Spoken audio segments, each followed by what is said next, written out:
On September the 14th, the triumph of the cross, this mount, this Calvary, was to be consecrated by the local bishop. Now, it had the full support of the bishop and all the people. They'd all worked to build this Calvary here. But there were those who hated the church and hated Louis Marie de Montfort because he was for the church.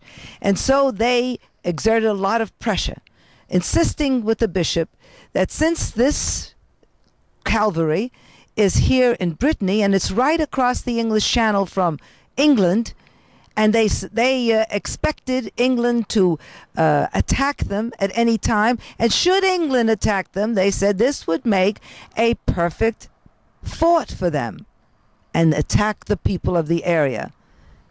With all that pressure, the bishop gave in, and all their hard work of a year was torn down in a matter of hours. St. Louis Marie de Montfort was completely downcast when this happened, but he remembered the words of Pope Clement when he said to him, "Above all things, obey your bishop." And so St. Louis Marie de Montfort obeyed the bishop in this, and the Calvary was torn down. However, that's not the end of the story, because after the death of St. Louis Marie, it was rebuilt. And in 1747, they had to change the crosses again. In 1785, they put up bronze crosses, which you see here. It was at that time, that year, that His Holiness the Pope declared, wasn't that Pope Pius IX? That declared the dogma of the Immaculate Conception. 1854. Right? 1854? Oh, but you said 1874. 1840. Well, make it 1840. 1854. Bronze crosses were erected in 1854. Okay, let me do that again. But that's not the end of it. Okay.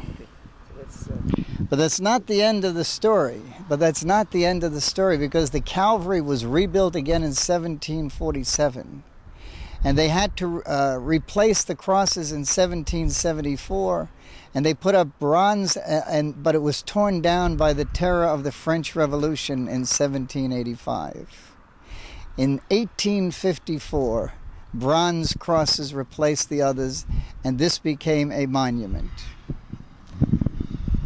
I think it's really symbolic that that very same year, what is God saying to us? That same year, Pope Pius IX declared that dogma which we have believed in from the first hours of our church, that Our Lady was immaculately conceived without sin.